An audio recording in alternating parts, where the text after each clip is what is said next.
Hello friend, কেমন আছো তোমরা? আশা করি সবাই খুব ভালো আছো। আমি ভালো আছি। কৃষ্ণা কাকুলি ব্লগসে তোমাদের অনেক স্বাগত। তো এখন বাজছে 12টা 10 হয়ে গেছে। গুড মর্নিং বলা যাবে না। তো আজকে কি রান্না করব? লাউটা সাইজ দেখেছো? আগে আমি মানে অনেক ছোটোবেলায় দেখেছিলাম এরকম সাইজটা, এরকম দেখাই যায় না, লম্বা লম্বা দেখেছি। তো এটা আজকে দেখে ভাবছি ও একটু চিংড়ি হলে, কিন্তু আমি তো ভেজ, তবে কিন্তু চিংড়িটা ভাবি যে চিংড়িটা তো খাওয়াই যায়, চিংড়িটা তো মাছের মধ্যে পড়ে না, ওটা একটা পোকা জাতীয়, তাই না? তো ভাবি যে আমি চিংড়িটা আর ইলিশটা কখনো ছাড়বো না। তোমরা হয়তো ভাববা যে ভেজ আবার এটা কী ধরনের কথা, ইলিশটা আর চিংড়িটা। প্লিজ প্লিজ তোমরা কেউ কিছু বলো না। তো আমি কখনো মাছ খেলে তোমাদেরকে অবশ্যই দেখাবো। 1 বছর আমার কেশব সোনাকে নেওয়ার পরে, মানে গোপাল সোনাকে নেওয়ার পর থেকে কোনো মাছ মাংস খাই না, খাইও নি। তো মাঝে মধ্যে আমার চিংড়িটার ওপর একটু লোভ হয়। তো ওখানে একজন আছে যারা গোপাল, অনেক গোপাল আছে, ওরা পালে গোপাল, পুজো করে। তো উনি বলেছেন যে চিংড়ি মাছটা খাওয়া যায়, চিংড়ি মাছটা তো মাছ না, ওটা জলের পোকা, খাওয়াই যায়। আর অনেক সাধুরা তো, মা বলছে ছি, আমার মা তো কিচ্ছু খায় না, আমার মা বাবা কিচ্ছু খায় না। তো এবার আমাদের তো খাওয়া মুখ, সেই হিসাবে কিন্তু দেখো আমাদের ছাড়তে পারবো না এমনটা না, ছেড়েই দিয়েছি, কিন্তু মাংস টাংসর ওপরে একটুও মনেই হয় না যে খাই। খালি ওই চিংড়ি মাছটা ইলিশ মাছটার প্রতি একটু একটু আমার মানে হয় আর কি। কি বলবো, আমি বোঝাতে পারছি না তোমাদেরকে। তো যে ডাব চিংড়ি, লাউ চিংড়ি, ইলিশ ভাপা, এই দুটো মানে ছাড়া আমি, যাই হোক, আমি কিন্তু একদিন স্বপ্ন দেখেছিলাম যে ওই মাছের কাটা চিবোচ্ছি, মানে কেশব সোনা, আমার গোপাল সোনা মাছটা খেতে বলছে আর কি। তো মাছটা তো খাওয়াই যায়, সেটাও মাঝে মধ্যে, কখনো এমনটা না। আমি তোমাদেরকে বলছি, কেন মিথ্যা বলে তো লাভ নেই। ওই ক্যামেরার বাইরে অফ ক্যামেরাতে মাছ খাবো আর এই তোমাদের সামনে বলবো খাই না, এটা কি ধর্ম, তাই না? ওই যে বাবা বসে আছে। আজ কয়দিন হলো বাবার? 8 দিন হলো চোখের অপারেশন। 10 দিন অবধি চশমা, 10 দিন পর চশমা খুলবা? আমিও কাটাবো চোখ, আমি খুব ভালো দেখতে পাই, বলবো একটু যাতে কম দেখতে পাই, সেই অপারেশনটা করে দেবো।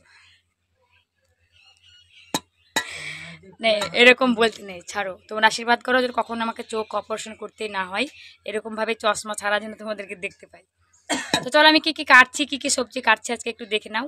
কন্টেন্ট কি বানাবো বলো, কিছু তো বানাতে হবে, ছাড়তে তো হবে। আমি আজকে যদি কিছু না করি তো কালকে আর কি নিয়ে আশা করবো, তাই না?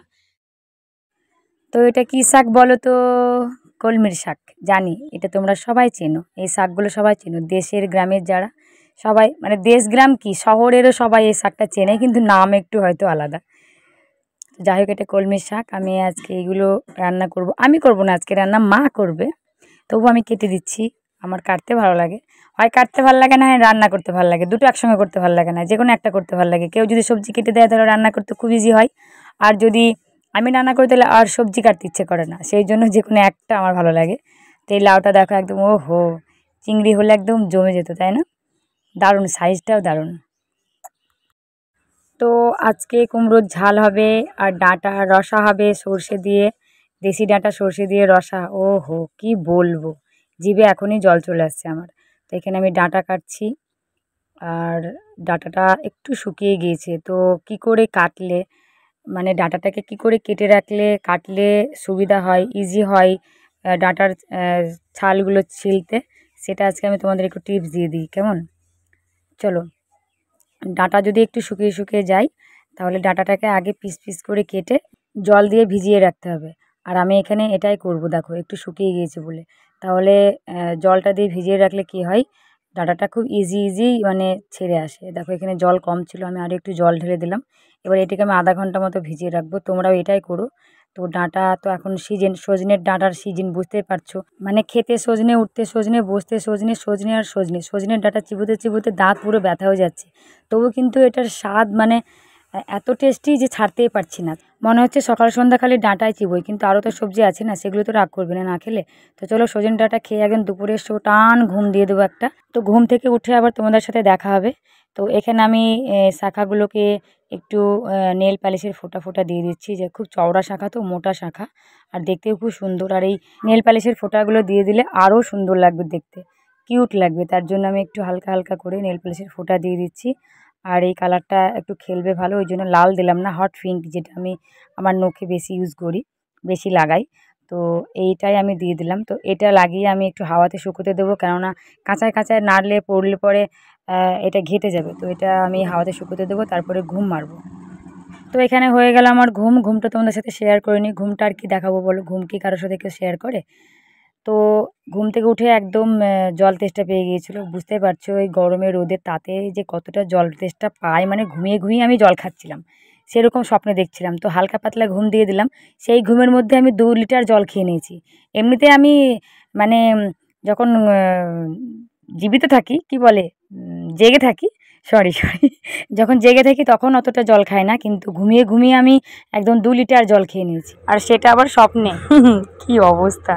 তো দেখো একদম টায়ার্ড লাগছে। আর এই যে বাপরে, মাদের এই ভাঙা ঘরের, মায়ের পুরনো ঘরে অবশ্যই এটা খুবই ভালো লাগে, এরকম ঘর আমার ভালো লাগে। কিন্তু গরমের সময় একটু মুশকিল না, শীতের সময় হলে লেপ কাঁথায় মুড়ে থাকা যায়, কিন্তু গরমে চারিদিক থেকে তাপ আসছে, তাপ ঢুকছে, আর টালির তাত, বুঝতেই পারছো। তো আমি মাকে একটা শাড়ি চাইলাম, বললাম যে একটা শাড়ি দাও, তোমার একটা সুতির শাড়ি, তো আমি পরে কয়েকটা রিলস দেবো। তো মা এই শাড়িটাই দিল, আকাশি কালার। এটা শাড়িটার কালারটাও খুব ভালো, আমার ভালোই লাগে, আর সুতির, এটা সুতি তাঁতের। তো এই শাঁখাগুলোও পরবো, মানে শাড়ির সাথে শাঁখাগুলো পরে আমি তোমাদের সামনে আসছি। তো শাঁখাগুলো শুকিয়ে গিয়েছে, দেখো সুন্দর লাগছে দেখতে। তো চলো আমি শাড়ি আর শাঁখা পরে তোমাদের সামনে আসছি।